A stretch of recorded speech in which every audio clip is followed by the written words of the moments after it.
This is the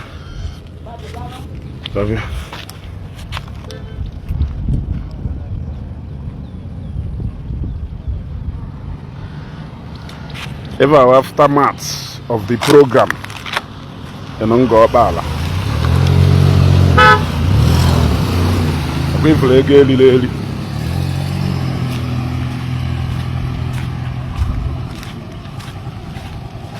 Tenina de Beni, we get a Eli. Huh?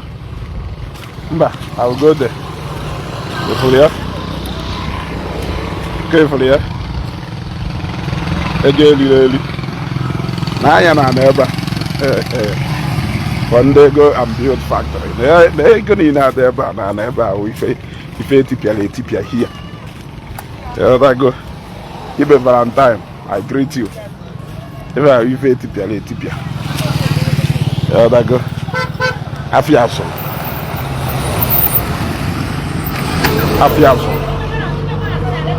Away for ya. My carton should even.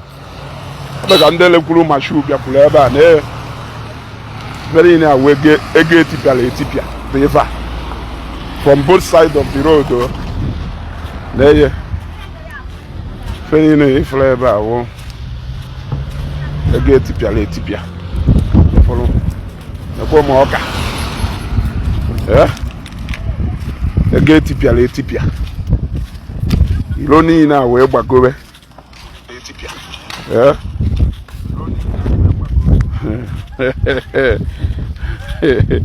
If a heat have been arrested, he get Pentecost. The Bindomi, the Bindomi na kuefeli. The Godilonina, Fedine fleba. We get tipia. Yeah? Fedina, we get lily. Across go to Marankila, both side of the road. Here I go.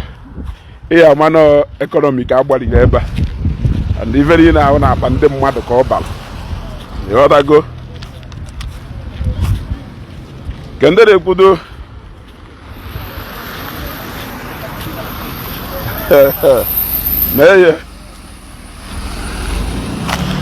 Nebe wait for ya. Fedine follow.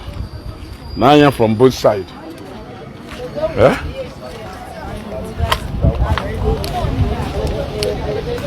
Yeah? Ne? Fedine follow. We get in call economy. Yeah?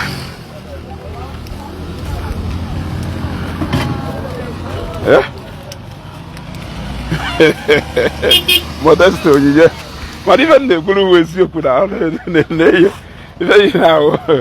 economic. You get power. You don't know what that news. I don't mean what that news.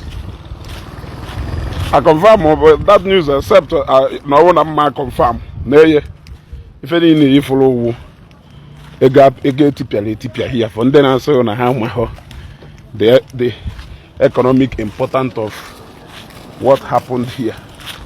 Nanyaba Fenini for our we Fenini Edidi. Manda Sotosiana Nila Duton and Miris. Nanya here. Nanya here. Flebenina. Eh? If Lebenine follow. Nay. Fenina, we get the lady. Nanya here. Mandene Ebuka Obi. Nanya ni Mbuponina. Nanya ni Mbuponina. Felina we get the lady. The other go. Figures are that oga. Eh? Of course, the name of her economic importance of program, Emil. Wolunka we Maria. Nanya ni Mbuponina. Nanya Benina. Yeah? Nanya the whole of this place. Nanya the whole of this place.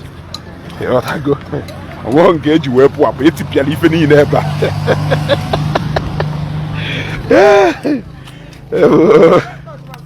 Yeah. They have the potato chips, so they very Look at everywhere. Look at. Angapụ na-aka ọtụkwa ebe mmadụ ka nọ. Nekwa anya ebe afịa ka na-azụkwa. Onye anyị na-eje vidio anyị chọrọ ihe nwere m aka. A na-enyere gị aka ego niile zụtara ebe kara achọ onye enyere gị aka. Ego niile zụtara ebe a. Fụrụ ya? Megharịa n'anya ebe a.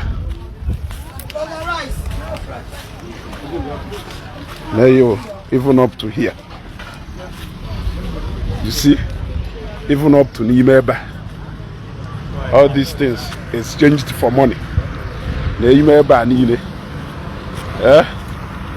All these things exchanged for money. Na-ema paaki n'eri n'anya n'ime ebe a niile.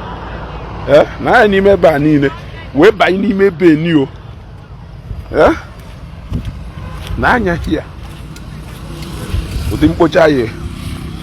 Ekpocha here wo You see? You see? You see? Very in our economy.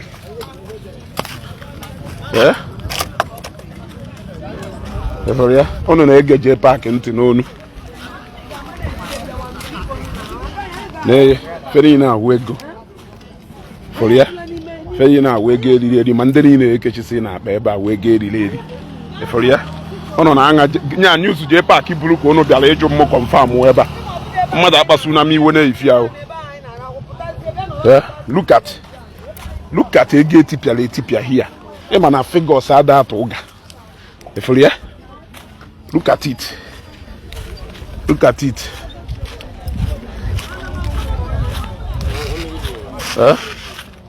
Look at it.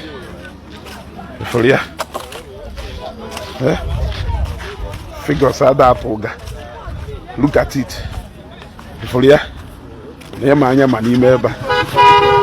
No, don't worry. Mess it out. You need to use onwe gị ezo. Eforia? Ema ho no nseta kito ofu onye si obodo oyiwo si je chọbara ya nwa. Ine ezu. Ema no nwoke na like ndebe. Ishe no nwoke ka na like ụmụ nwaanyị kwadoro akwado ọfụma wee pụta na kamera. Nwoke na like ndị si etu a wee nọrọ. Eforia? Negharị anya ebe a. Akwọbụ ogobi nsi akwọ. Ozi aka wee gbakọ ka i wee malụ ego eriri ebe. Ife niile ifuru ugwu ife eriri o. Ọgụ ife eriri azọpịacha na ebe, of course. Ịma the number of people bịara here. Look at the economy. Just look at. Afịa zụrụ ebe a for 1 week. Karịrị afịa zụrụ na kere afịa mma akpa. Afịa zụrụ ebe a for 1 week karịrị afịa azụrụ na Nkwọ Nnewi. For 2 months or 3 months. Look at it. Nke a stand by list out ebe a for ịpa walk ebe a. Eforia? You see? Look. Fast speaks for itself.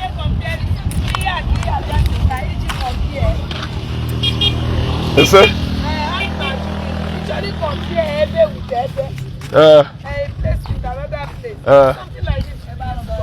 Mgbe o nwere ife a na-egosi. Oh, don't worry. You see? You see? You see?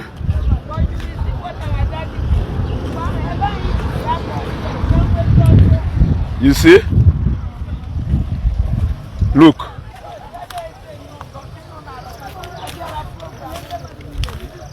You see? You see? You see?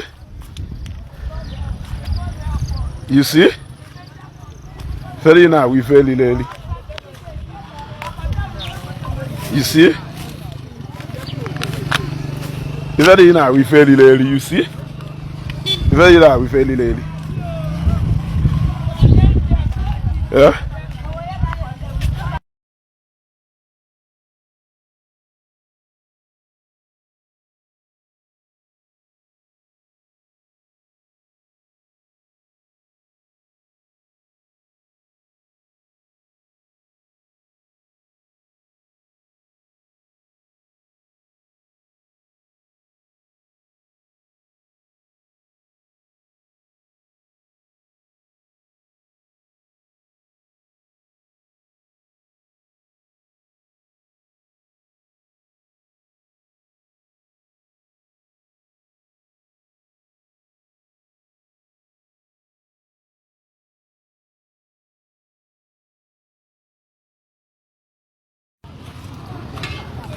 So you see,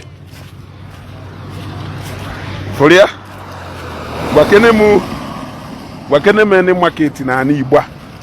Yeah, wakene many market na anya ebe niile. Very na ifulu nila. We very lely. Oh, today. Na afọ ife.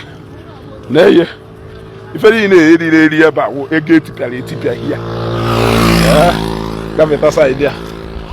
Ka afọ ife. Na ye. Chileke. Na ye. Ifulu everywhere. And then you na clean. Don't worry, everywhere will be cleaned up. Ifulu look at. Just look at. Onya ka pusakula afia yo. Afia ka na elekwo, nekwo. Na putana nko. But I can't get this at you. You see? You see? You see? Very now,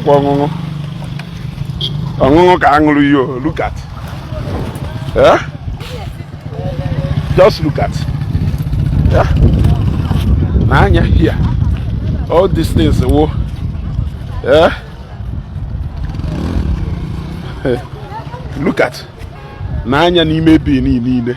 Mba n'ime be ni, yeah? And it was made up by n'ime bottom. In anya all those places, yeah, for sure. Very now we fail. There.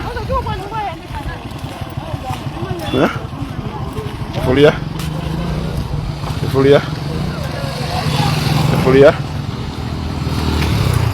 You see? You see? Maybe you see? You see it? After Zoro. One day, Chene Gregu with Fabia here. Folia.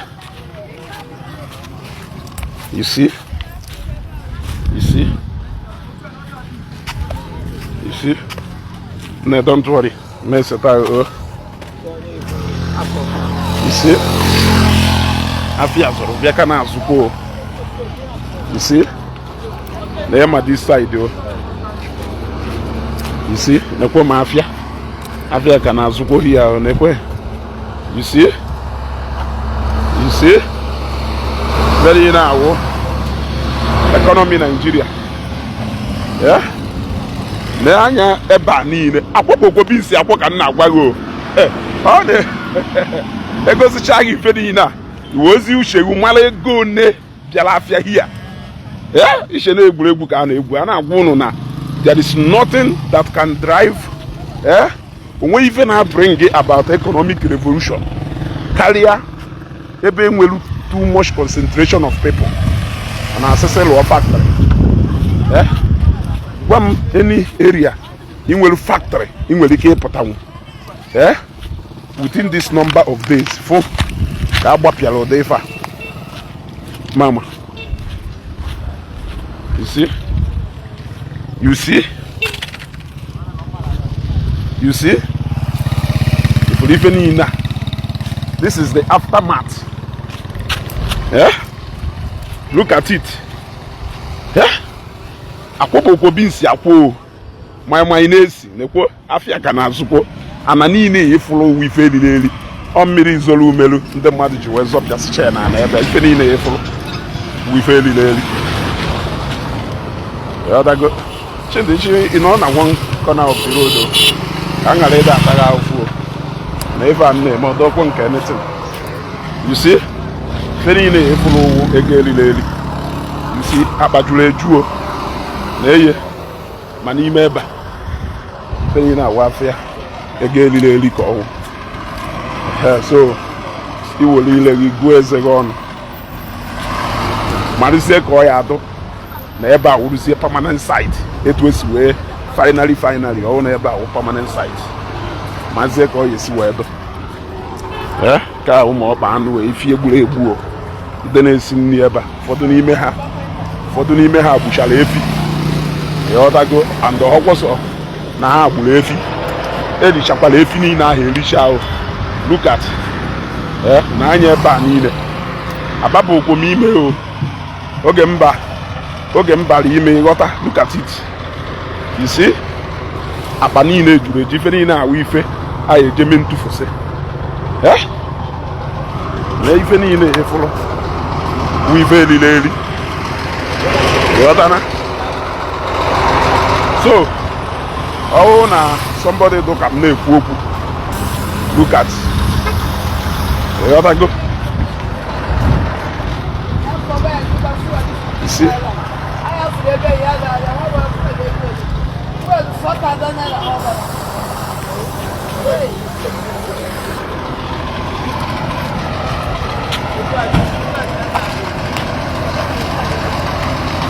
You see?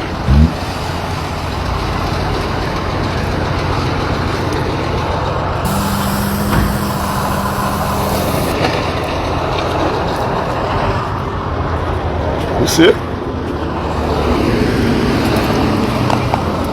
You see? Look. Again, Lily. Yeah? I go to comment. Yeah. Igbo is chief.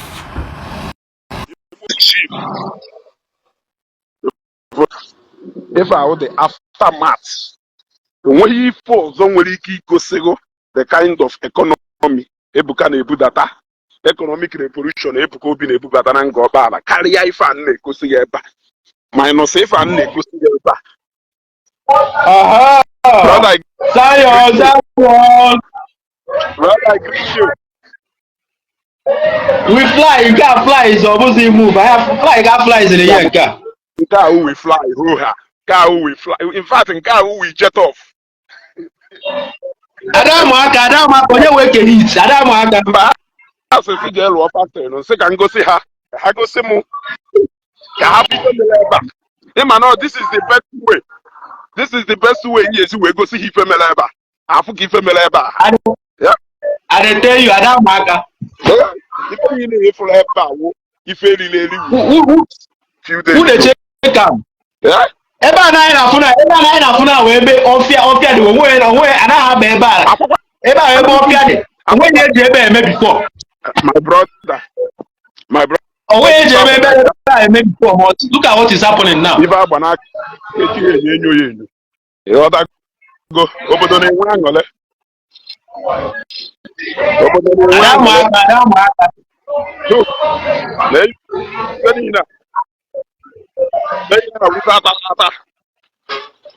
I tell you. Once onye nwe eke hit pụtara arabashi ọnụ onye ka ọ onye nwe ya abụ eke hit ụsọ nnakem ya eje ọgbọtụwa ya ọnụ isoro ọbọ ya sị na onye iriri ego ka ama ma ya nyere ya aka nso na eke hit wụ nnakem ya eje ji ọkpọtiwa ya ọnụ enidi omu iji ọgwụ maka onwe ọgwụ onwere I tell you. Ka ndị mmadụ fụ ka ife mere na-egharị anya ọfụma ife agba n'aka n'ime ọfịa ife agba n'aka eji ha enyo atọ I tell you onye nechazi anya na-eye akwa okwu ife niile ifuru na-egosi go abapụ okwu na the main place yo ka you imagine main place yo look at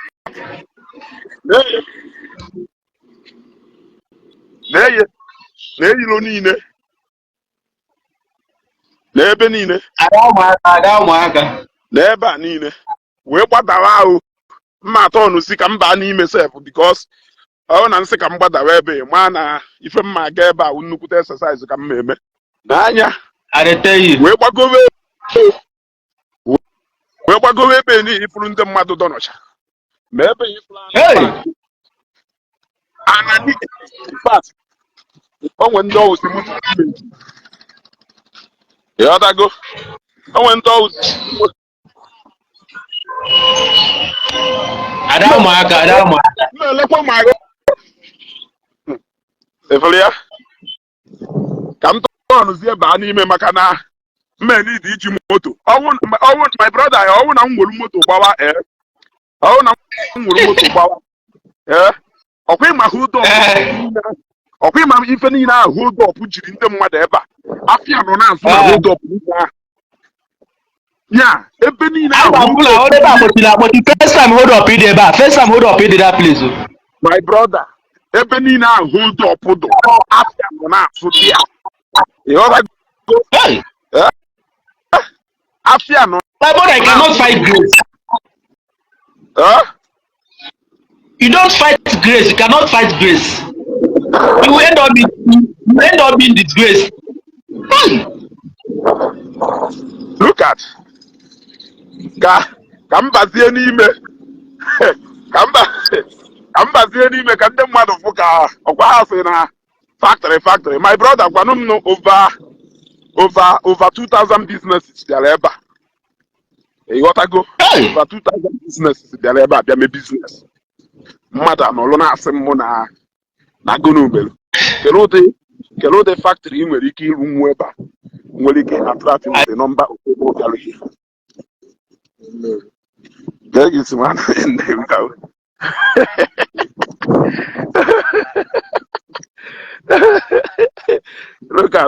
look at. And of course, you see, look at.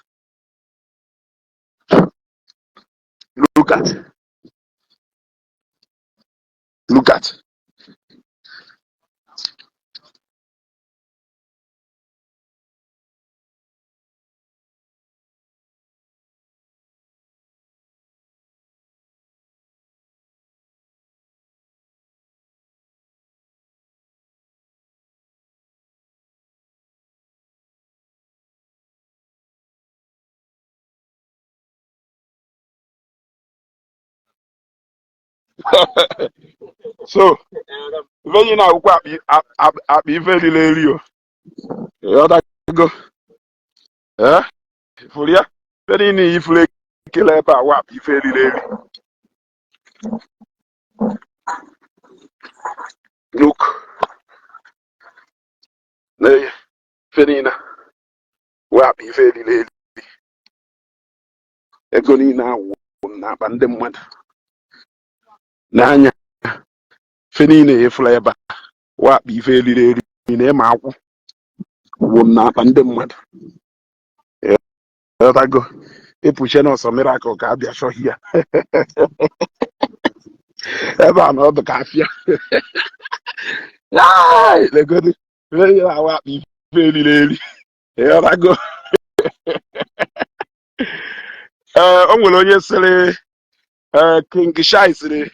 Oh, yes. Only comment. Nasho can reply. What point are you trying to prove? Because I haven't understand. King Emmanuel, you know why you got even. You should have this video for Opo to carry. This video for people to intelligent. Or for Opo to carry. What point are you trying to prove? About on my moment I put this. More than the the Quaben Monday Miri Pujagasco.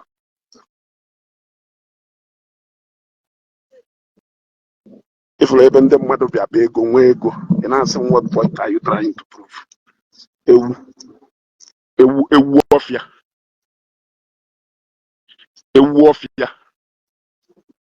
Yeah?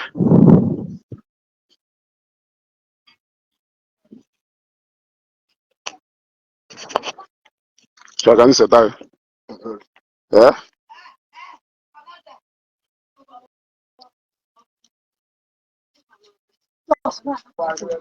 Yeah, Fenina, what? And you've been in for a miri Pukochife. Fenina, flavor. A panini, flavor, we fade lady. Panina. Kulanina, and a busasewo. Nay. Nay.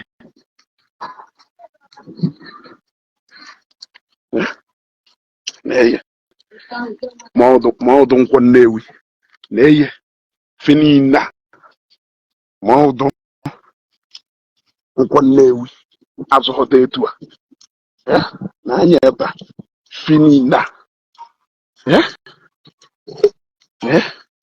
nkwọ Nnewi azụghọ dị etu a mmadụ nwee brain nwa ife nwere uche sịrị n'ọwụ dị mkpa mmadụ na ọmụ ife na-ajụ what point are you trying to prove na ihe ife niile ada ebe a ife eriri eri ebe niile n'ihe fụrụ mmiri buche akpa niile okpụsịa n'ime ebe a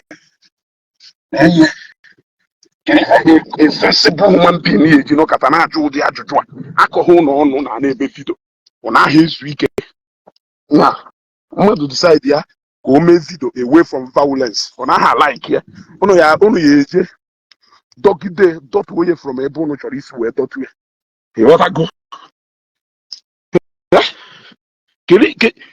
kedu ife ọzọ ị na-itiri ka ngosego ihe eji wee fụ example of what happened here karịrị nke a na-egosego onye bụ ife a na-ajụghị what point are you trying to make what point are you trying to make ọkwa ụnụ sị na ụnụ na-agwa ndị mmadụ na onye agbaghị mbọ na onye nweta ego na ụnụ believe in practicality in reality. Which kind of reality can I na-egosi? This is the reality that I'm showing you. It is reality that I am showing you here. It is reality that I'm showing you here. Ife niile ada ebe a ndị mmadụ bịa lee ego niile ada ebe ahụ na-akpa ndị mmadụ ka ọ bara. Kelu ụdị sensi ọsị ịshọ ga nkụzi elu ife niile ka mma akpọrọ okwu afa na-eyi ana niile efula ebe a ife niile efula ebe a ife niile look at it from all angle you see it scattered all over the place imeghepụ ọnụ na-asị bụ what point are you trying to prove ka nkọwa akwụkwọ n'owo point na-achị proof afịa zụrụ ebe a afịa zụrụ ebe a azụghọ na nkwọ Nnewi n'eyi onye chọkwa ka o tie ihu ya okpu eti ihu ya my brother nya ka a na-achọ ka egosi ha ka afọ ife merụ ihe ọsọ mere aka umerụ you see very na wụsa afịa azụrụ azụ so onye ọrụ na bịara ebe a na-asị m you don't understand the reason n'eye nwa amụwo the very essence of this my video ka iwefu the kind of ego battle here bara na akpa ndị mmadụ ụfọdụ n'ime ụnụ aghọtaghị the important of ife na-agbarata na nga ọbala the video I am doing will show you better. Imagine na ife a bụ permanent here ka ịmaghọzi ife na-egwu imagine na this thing bụ permanent here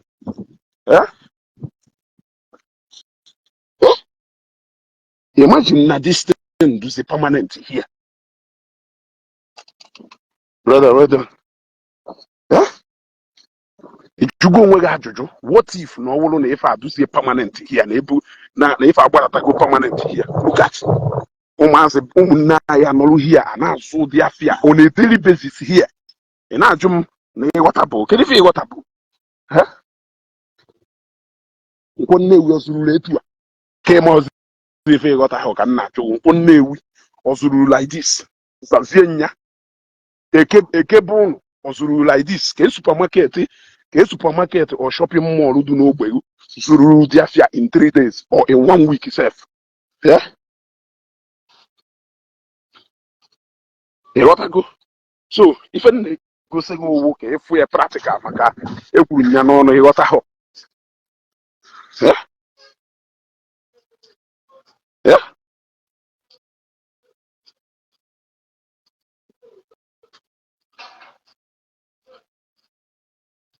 look at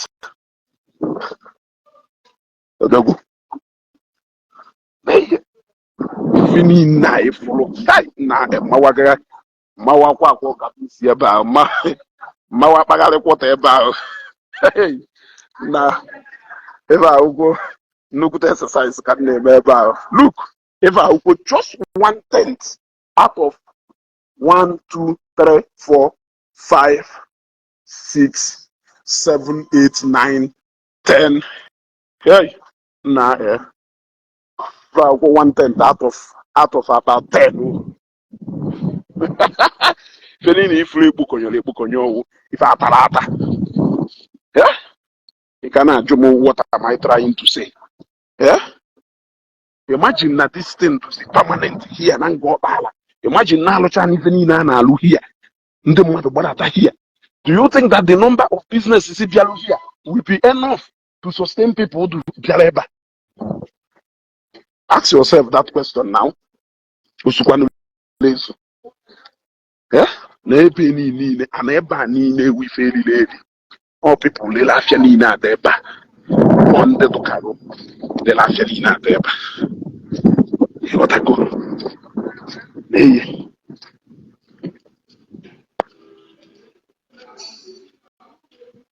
Hey. What I go? Go in and can I judge you? Or make it go sense to you now? I don't know, make it go sense to you. Can go walk with you one. Hey, Fenina, we go. If any forever, I don't have any by if you even now we go. You may have to be with it. What if now this thing to see about permanently? Like what if Nazayon about an eba permanently? You go where to do. What if Nazayon about an eba permanently? I fear now so about on a daily basis. Yeah, you go with that question. Even in that now. Hey, hi, na ike agwụgo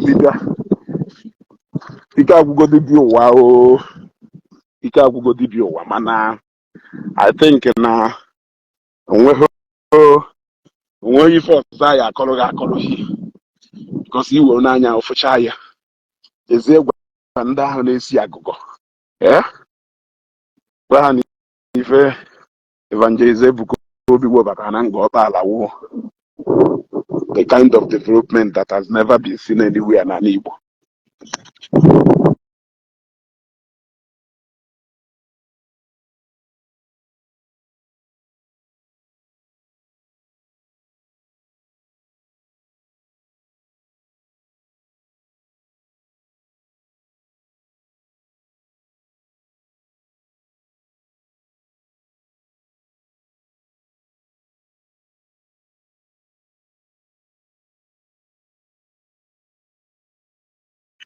See?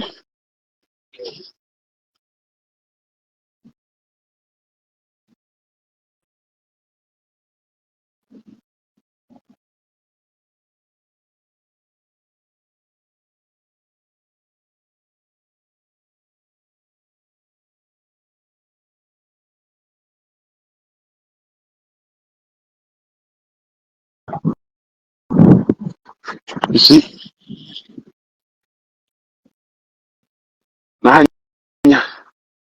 Na mawa bagari nguzi ebe ka gwugo mo ebe niile n'isi ebe ni canopy niile mba Mike madụkwana on na Mexico ịghọtago Mike madụkwana on mana ike I think I will be returning mejezi n'isi ebe ni mana you can guess ego one ndị mmadụ riri na ebe ma gbagharị nwuzi ndụ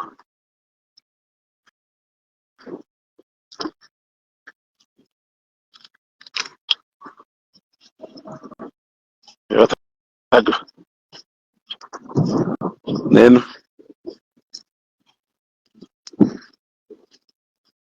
isi ikpe ego ka nna aga na efe a fe nna aga na efe a wụ ikpe ego Mexico ịnụago my mic ọdụgo on Mexico ọ na my mic adụgo on ịgwa m somebody dey elu m yes na my mic ọdụgo on n'ikpe ego ka nna aga efe a o make go sense to you mbụ ife anyị na-agbagharị since kịta o make go sense to you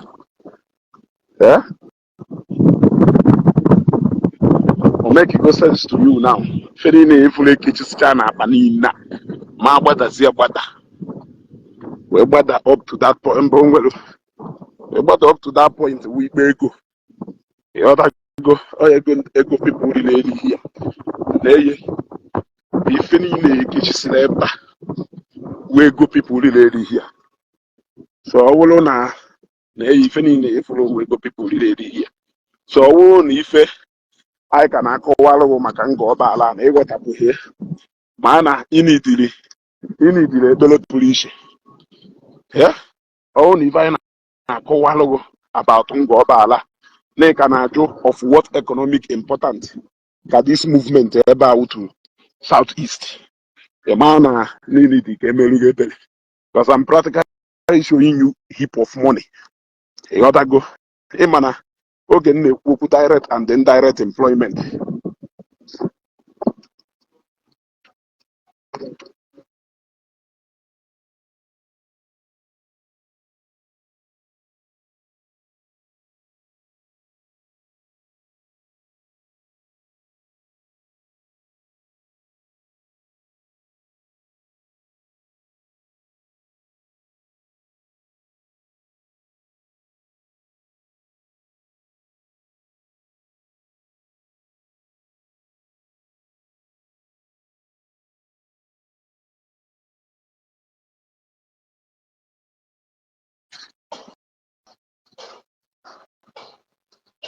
You gotta go. Also, please tell that the economy that is wasted there has been going in the pocket. How much pocket in the mud, even in Abba. Now, I never mother cannot do make me Pianango Balapo. Yeah, you may go Nango Balapo. Yeah, or even up till now, so people can answer this question. Yeah, even up till now, people can answer this question. Yeah, in a jump, can even better a made video. Look at, just look. Yeah, just look here. Nanya here. Yeah, you are still asking me a question. Look at here. Only if you don't want to see with your eyes, here. Nanya here. Yeah? Look here. If I go up to that place, yeah? But now I need to go there now because no one up a weaven I got if I didn't. You see? Yeah? Only if a mele ban, what up here. The personal can call you for market. The economy was ground now. If we go no put here, Piaki and the Madu, Mukori and Abahanaba, and I can't. And a way or the coffee go. When I got on I am with I know. When you finna drive economic boost, got too much concentration of people in the same place.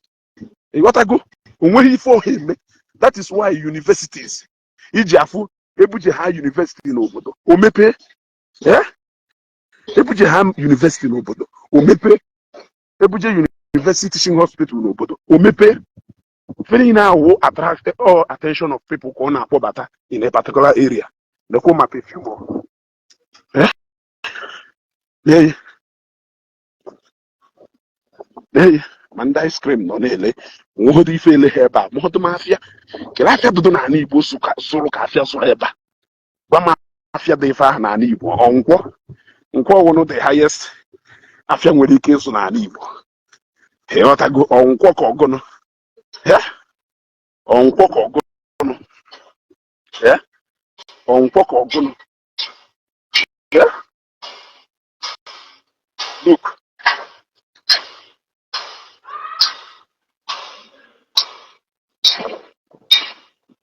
Look.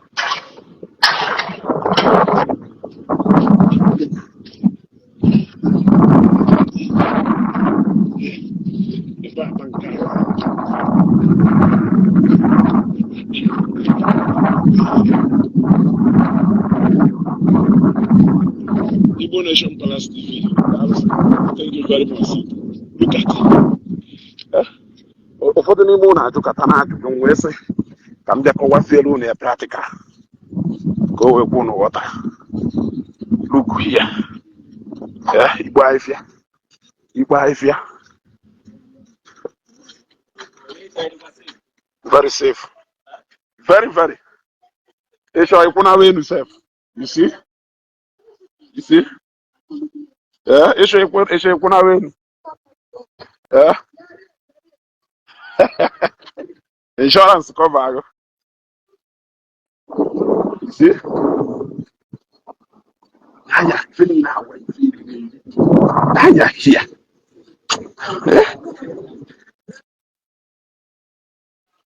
Look at. Nah.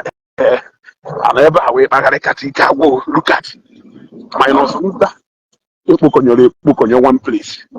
Neha. So when Igbo Nation Palace TV, thank you very much. Thank you very much, sir. Yeah? Thank you very much, sir. Look at Fenini follow economic here. And they go in at the end of the day. It is for the people, for the benefit of the people. None of them is asking for the benefit of Evangelist Ebuka Obi personally. Because Egoni in a free or on abandoned mother cover. When Maudo Egonina the Sayon got out one abandoned mother cover because now all you did the web or one them mother. Kai Chipegonina wall. You see? So they cannot do the benefit of a fan and go back. Refu, Jeta Union and Pitan Meruta. The other go, Jeta Union and Piton Kemelu before the program with the marketplace city goal. The other go, Jeta Union and Kemeluta. The other go, Tag Union and Aquadobe Melu na aftermath Melu. Unya water. Nah, we're very free from a terrible economy or one equal. No matter how little years you have here, what you have in you see, that's Moto Nolani, and pussy say transportation companies, no look. The mother self. Yeah, you were your and dog cut on side yourself.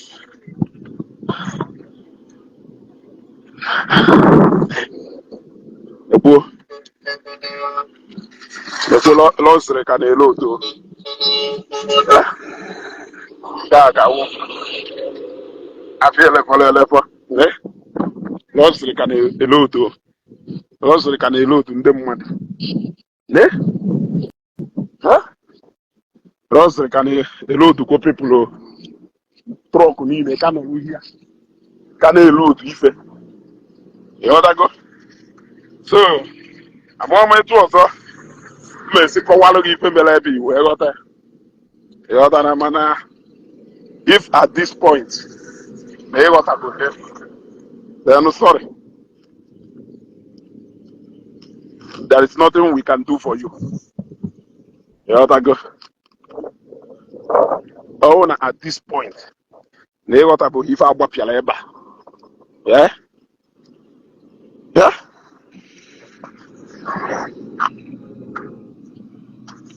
The other go. Oh, they what about if I pop yellow here, Nepo? Then car park, Shana. Yeah? Amanda, she 41K now. I celebrated Amanda, she and I celebrated 40,000. Was it yesterday or 2 days ago? I celebrated 40,000. From that 2 days ago to now, I know 1,000 something. Natural 42,000. That is to show you if I name an aga. The other, you wouldn't want your neighbor. Yeah? You wouldn't want your neighbor. Let's you now we'll hear that. The other go. Yeah, the course if you look, if an aga side the toilet. And won't make it go inside the toilet. ebe ahụ ebuka biko ebe ahụ bụrụ ezigbote ibu Ndubisi Ikechukwu Patrick, I greet you, sir. I greet you.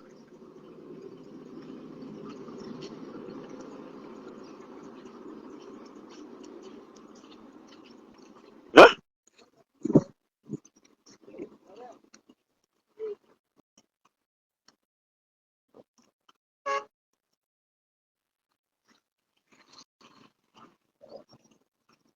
You see? The Kwebeni in follow. So when if Africa to here, the book.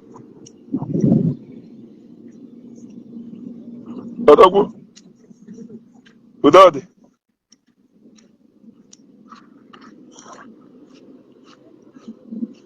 Nekwo. Yeah. Nekwo. Apụkwana m off. Nekwo ebe ni. Apụkwana m off now. Nekwo. Yeah. Nekwo. Nekwo afụfụ moto ezugo na-ata. Ịbịa nga ọgbaala. Nekwo afụfụ moto ezugo na-ata. Yeah. Follow. Look at ndị nke ni. They are packing. Look at ay na magazio ike agwụgwọ m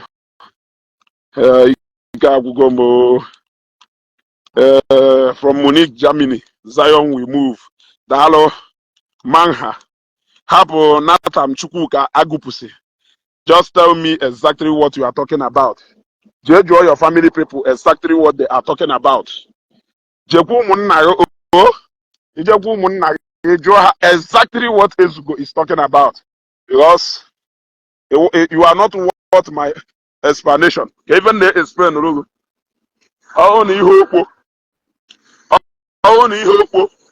by mere introduction of what I am saying, you should understand exactly what I am talking about. Look at it.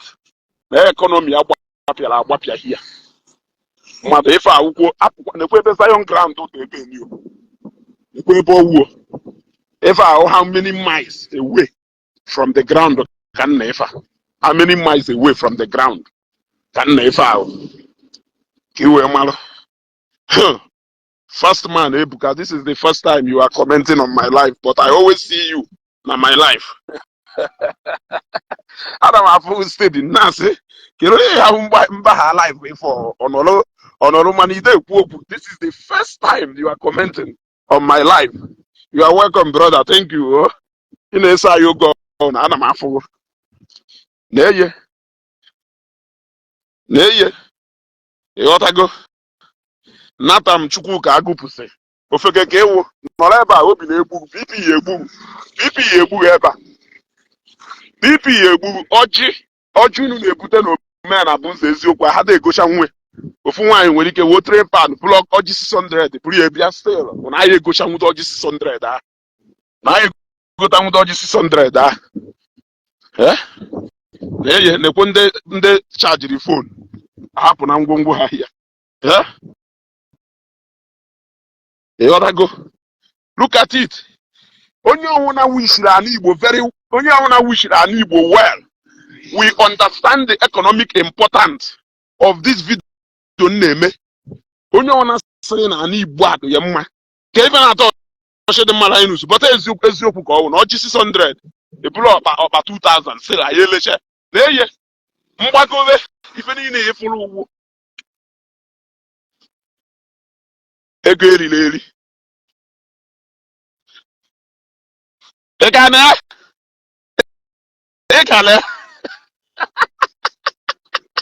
Ife niile efuru ugwu. Ego eriri. Ịghọtago? Ai na gbagowe ike ya agwụ. Mana ilo niile ebe hold up pululu. In fact, to cut the story short, I want to drive off from my left. 20 to 30 minutes from my left. I have very late because it will hold up people go and millions of naira we even the mother on this Zion ground. Millions of naira. What I go? Millions. We are talking about millions with the mother gain on this Zion ground. What I go? Choose your way out, Jojo. What of Ifa? What of Ifa? To see a permanent and go bala. This is the only way shopping mall yes will stand here. You gotta go. If una alugo do 1,000 shops or 2,000 shops along this road, it is not even enough. Eh? It is not enough to entertain people no at this ground. In fact, alugo do 5,000 shops here. It will not be enough. You gotta go. Look at it. Yeah? Fairly now, we get really. You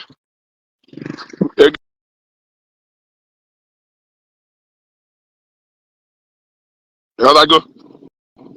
Yeah? So, how long I'm what away man and look at exercise can name here. A exercise.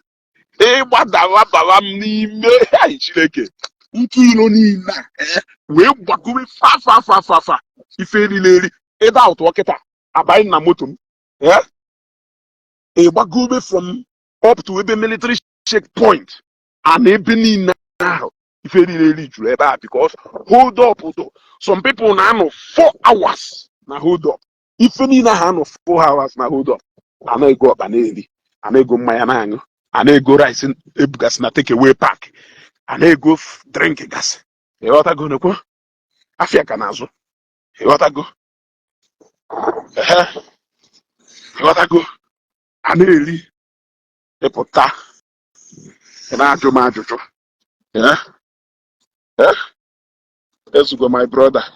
Don't mind some people. They don't have anya. Yeah! You know that go?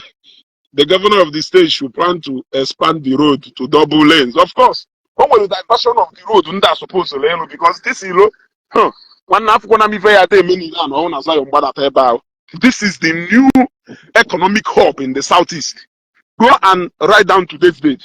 This is the new economic hub. Ndị Okada, ndị buses, ndị wheelbarrow, onweghị ndị agbagha aka afịa na nga ọbala here. Even in our potato chips ebechara ebecha. Even in ife a na-ekwudo ekwudo. Ma ndị mechanic, yeah? Afịa nọ na-asụ here. Kedu ife ọzọ ịchọrọ? Ife nchọ ka ịjụ onwe gị owo, imagine na this place to permanent mba ife eme. Yeah? Ah, Keneshko, I greet you, oh my brother. I greet you. Yeah? Imagine na if I remember not to permanent. You go with that question. Yeah? You gotta go. Imagine if I remember here not to permanent.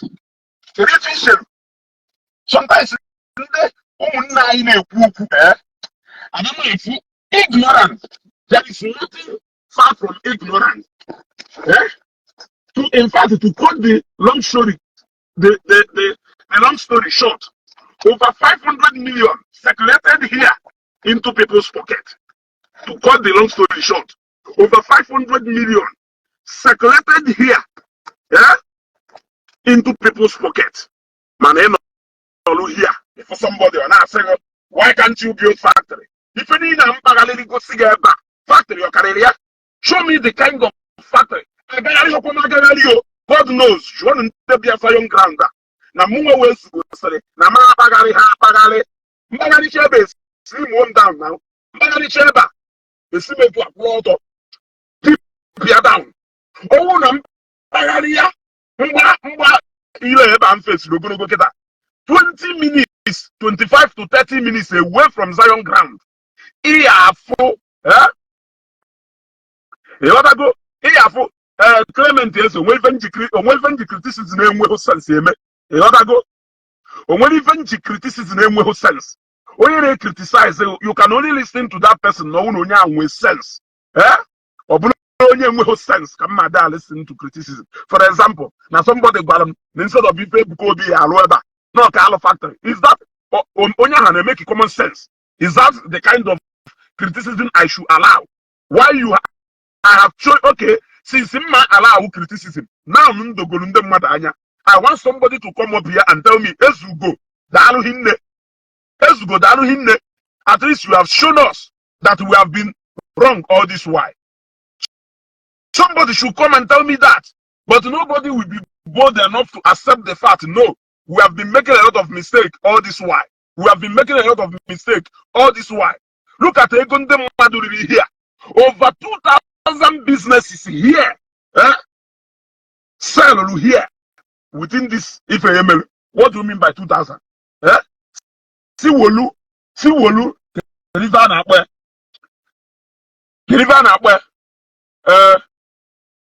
somebody should tell me, Siwo drone, Jesho video, ebe, aye wo drone, we go say iloni na, mwa 30 minutes nila, afia no na azo, mwa 30 minutes backward, afia no na azo, today, it is testimony upon testimony from Ndi Igbo.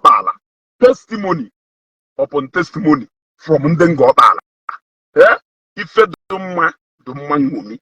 Ife dumma ngumi. Obu yinecha this video mmele eba. Half ka mmele eba. Aba ko mi inside the toilet. Ka ngwa eziokwu ekpokro waste ife ni na this ground. Okwema this trailer. Okwema this tipper na-ebubata shippings nke ogologo about 10 ye load ife ndị mmadụ iri ebe a buru epuo about 10 ye load ife ndị mmadụ iri ebe a buru epuo put it into money ifu ego one agbapịara here ịghọtago ọ bụrụ ire if you see what is good kwuo not good ịghọtago. Imagine how this place will look like when Zion finally start the project Hanalu here. Because the massive project they put up here, not even 1,000 laborers can be able to match up with the kind of structures that are here. Don't disregard the fact that while Zion is building their own, building their factory, building their hospital, building their church auditorium, building the staff quarters, building the secondary school, building the ceramic water, building everything Hanalu here. That other people who go and go up will be developing their own simultaneously. So I can tell you that over 10,000 workers will be here in Ngobala, and over 5,000 retailers, whether wholesalers or whatever, we move down here to Ngobala. I shops, cement, wholesale here. I am many blocking industry here, many pure water factories, many fast food restaurants. By that time, a mall here, it will sell. In fact, only Jeketa, the yellow mall and Gotara now. A yellow Pubenamo and the mother will call it. That is the wonder. Evangelist Ebuka Obi. In fact, if you go see them go look, let me tell you, when Evangelist Ebuka Obi supposed to gap before. Now, mess up wherever here. Those people are regretting it. Oh, I'm okay, no when. Yes. They are regretting it. Yes. They are regretting it. They are regretting it. Yeah? Half in all na ham. Na-etu akoyado. Na ham ho na-etu akoyado. Na ham ho na-etu akoyado. Now ndị ekwensu shọpụrụ iji wee kwalụ ngwa ọrụ wee bupụ. Imagine ọwụrụ na Ebuka Obi pụnara ife a n'ọrụ ha. Imagine ọwụrụ pụnara ife a n'ọrụ ha. But he decided to take it to somewhere else. Socket, okay, you will be here listening to me. You don't have any choice. So if you disregard, but people like you, I may disregard you. I will give you a piece of take home. You will take it home. On a command to go on. You go. You work. The more in I go me, the more in a engagement. The more in I go me, the more benefit to my page. The more you reply, more benefit to my page. So I lose nothing. So you will fake it. You don't even have any choice. You must be listening to me. I'm talking sense. Sense. It forbids the sense.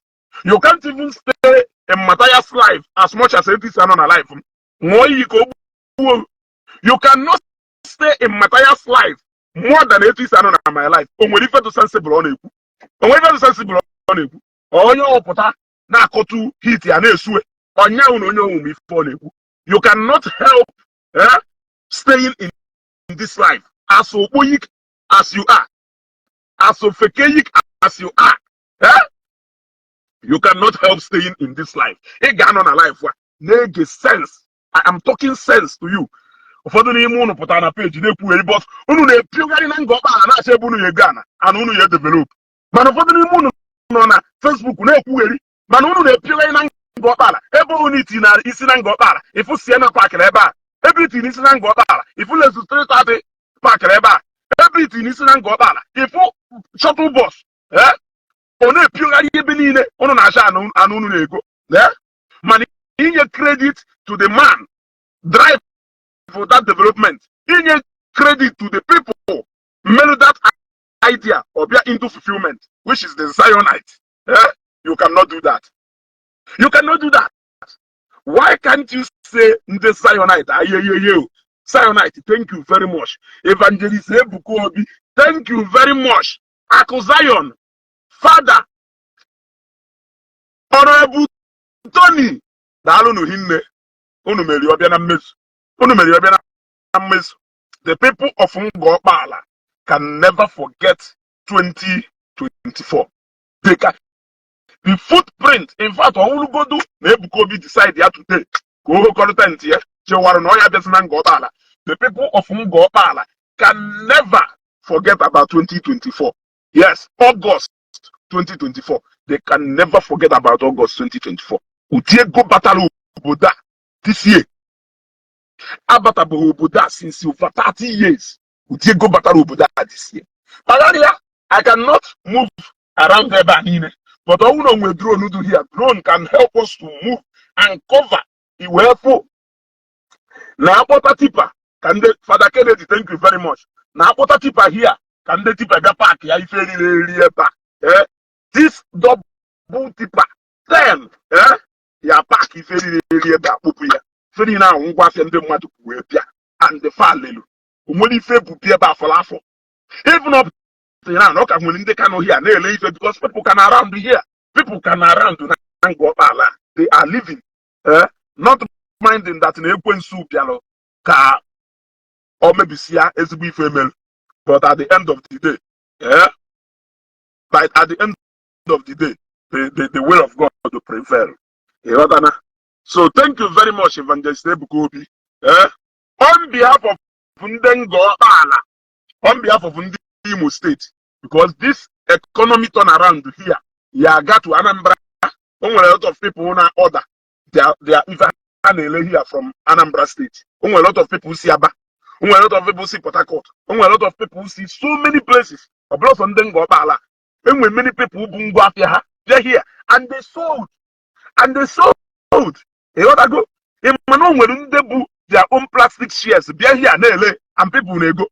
Do you know that a woman, for you to know the amount of money they are here, they're going to a plastic share now. You can go to Lagos last month. I bought it. Was it 7,000 something or so? Somebody should remind me here. Somebody then in the comment section here. They're going to plastic shares now. They're going to plastic shares. Actually, one person there in the comment section here. Can we go see her example of what happened here in Ngobala? Yes. Because of what plastic shares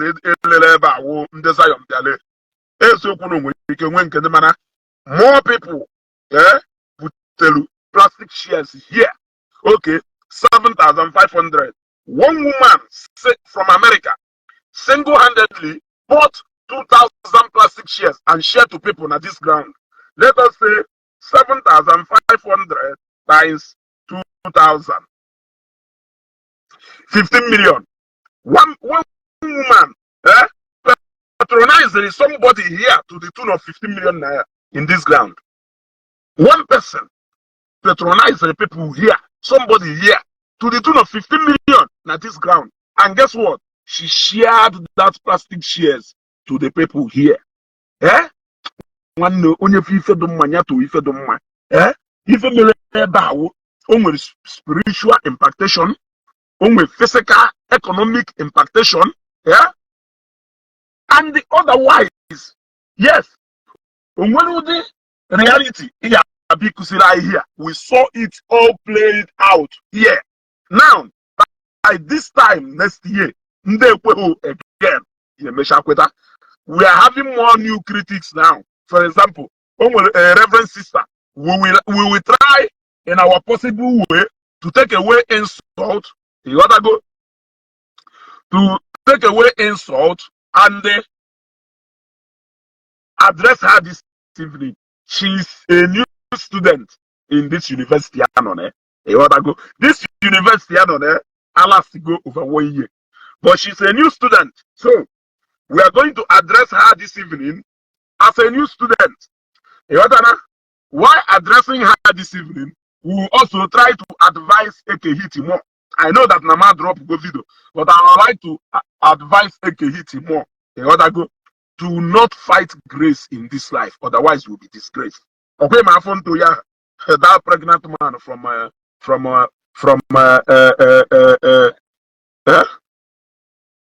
Okija now.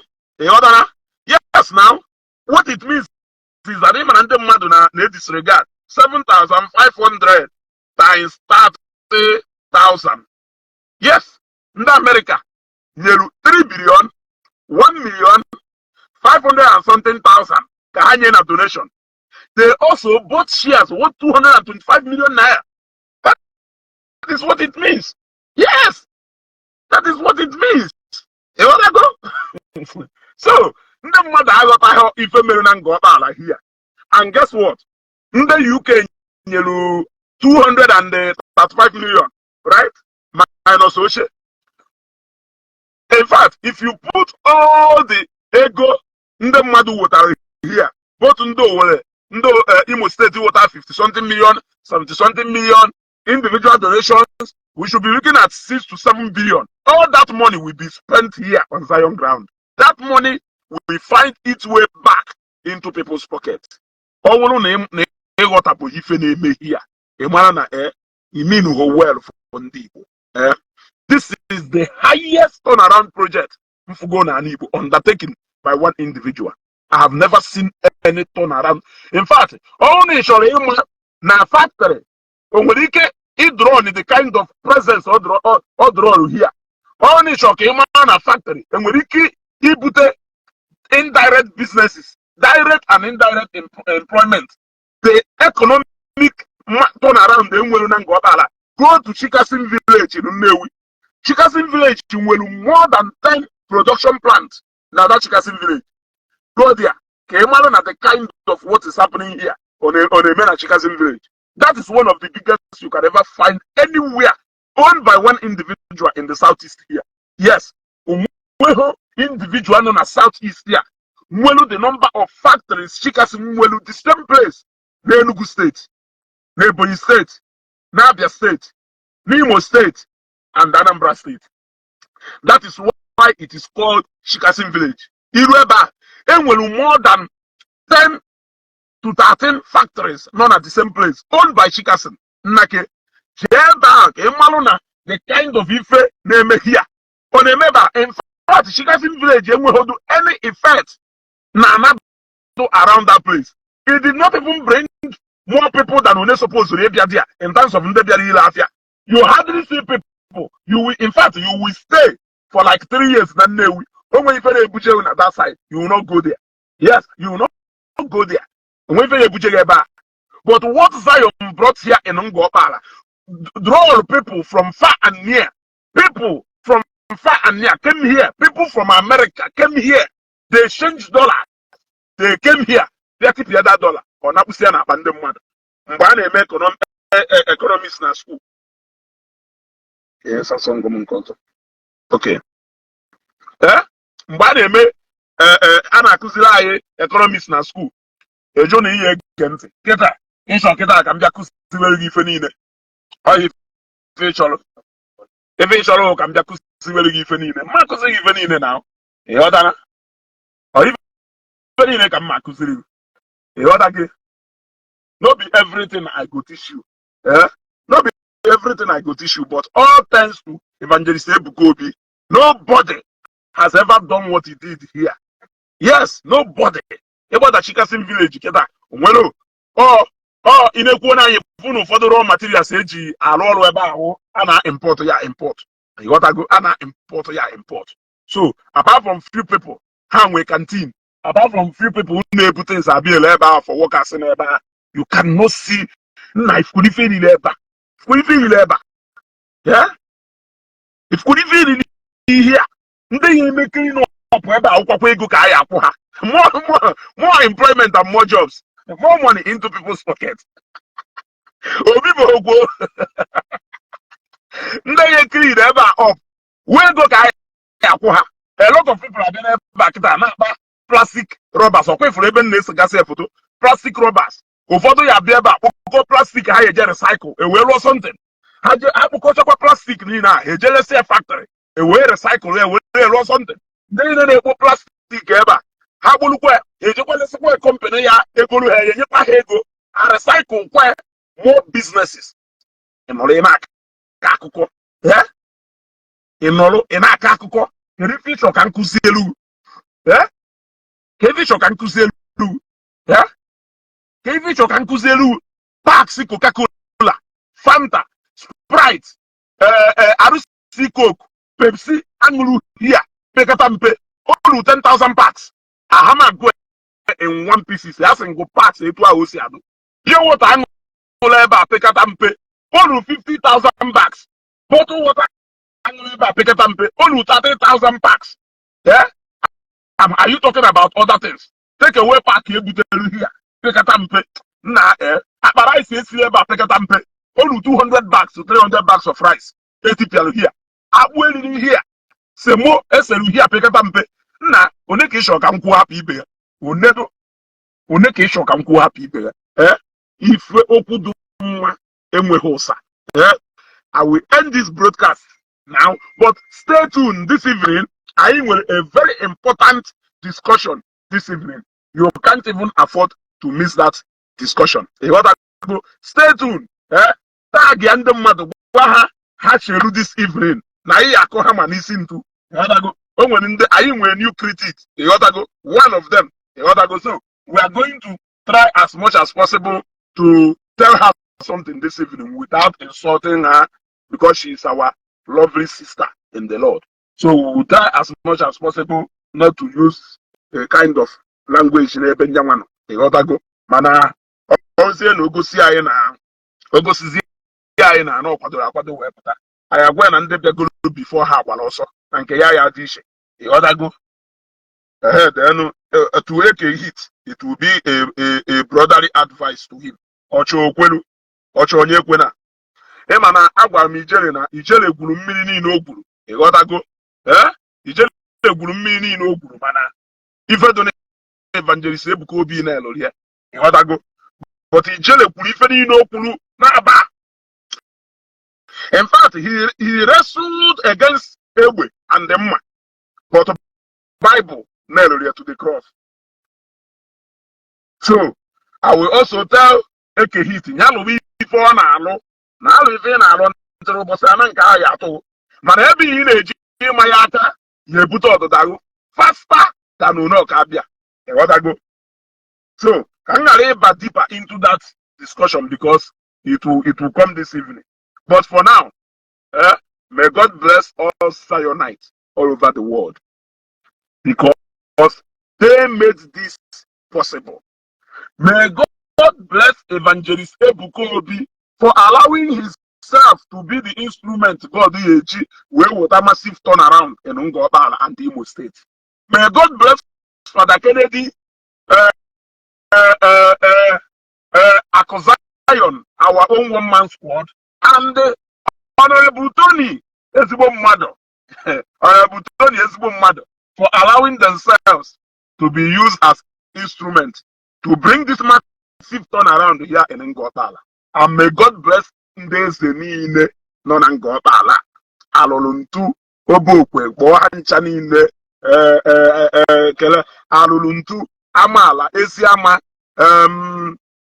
obokwe ụmụọka nemit ha ka nkụ kele o nwere nke nna ada echefu o nwere nke nna ada echefu mba akpụgo m alụrụ o nwere nke nna ada echefu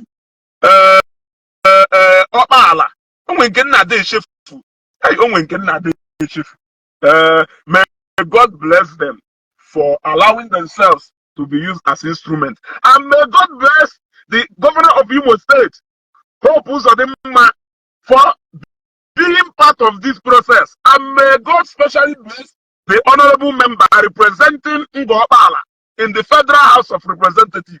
And like I said, I had an opportunity of interacting with him one-on-one.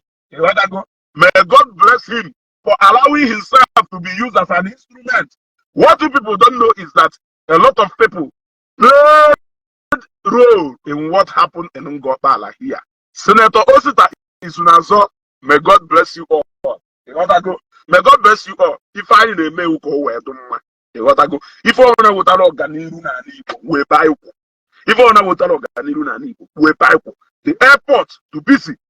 Airport, even Anambra airport to busy as far as Anambra State, because a lot of people, Batalo, Anambra, build their vehicle, wherever you must state.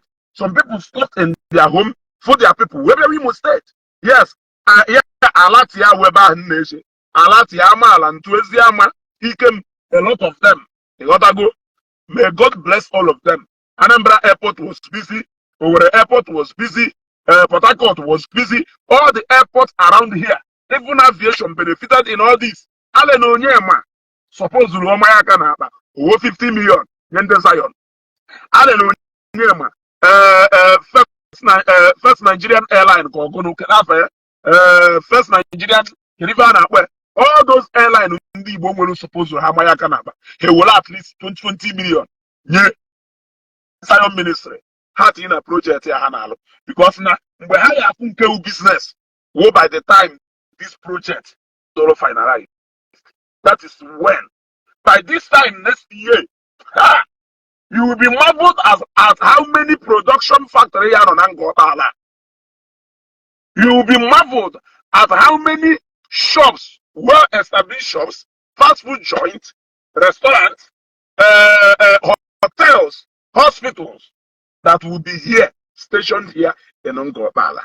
From the little inconveniences, maybe here. Now, don't worry. Just like Evangelist Kobe said, next year will be better because when you are not here, there will be keke driving everywhere. There will be shuttle buses flying everywhere in this Ngobala. The plan is to make it a mega city, and a mega city you will see next year, August. The time has started counting. The time has started counting. Yeah. Come just share share this video. And the man need for this video. This video speaks volume. It is more practical than a lot of videos I made. This is to consolidate the one made before the program, where I showed you people, the markets, and people who have moved their goods and services to this site. Now I have shown you the aftermath of what happened. Wait. Before I end this, ever, I promised something. And what I promised, I must do. Yes. Owner, if you can see very well, Agwamono, if you can see very well, Agwamon, that if I drive even how many miles away from this site, that you will still see, if you see, if I drive, look, look, just look, look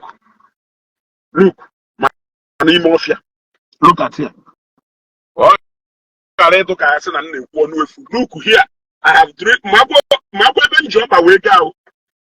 Magweben job away go. Magweben job away go. We look at them back in moto. Nanya. Magweben job away go.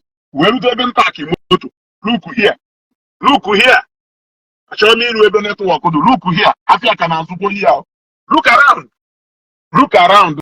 If you think that if Meleba is a joke, I don't want to cross ebe network. Ya caught on a program. Can we end the aya? You want to go? Then Kenny park vanena. Chonka network court was here. You want to go? Then Kaketa park vanena. If you then can park vanena. If you have. Look at here. Look at Igbo Ife Saleba. Look at Igbo Ife Salo here. Look at Isushku transport cannot hear. Look at Isushku transport too cannot hear. People are still planning to go back. You want to go? So all the former na so so. All the former na so. Obafu. I have even seen the improvement of network here. You want to go? Shine piece when you were on ever knock it out. Any not even Meleba network we got. You see, even up to Nimeba. Look, even up to Nimeba. Look at Ife. Look at Ife Tipia. Even up to Nimeba. Uneka Mako. Happy be ye. You want to go? Only one feeble. Only one feeble. Man, a buy into this development agenda of Evangelist Ebuka Obi. Man, an enemy to Ndi Igbo. You don't want to also I see we go here. If a merunan go ala, even Ndi Zion confirm. If a meru here. So can you and go I have been a Facebook page you now. You want to go commend the Ndi Zion for what they have done here. Email up I have what you. Meanwhile, in a pure area by Nashani Yego. In Ashani Yego. How many real estates move go down here? Do you know? Development will start immediately. It is not a joke. Development will start immediately because Zion project is commencing immediately. Even in Angualunu before the program will just start and all look. Remember this evening, stay tuned so that we will have a brief discussion this evening. I still remain your favorite Ezugo. The face behind Ezugo Global TV. Ezugo Tonye Newi. I love you all. Dalono.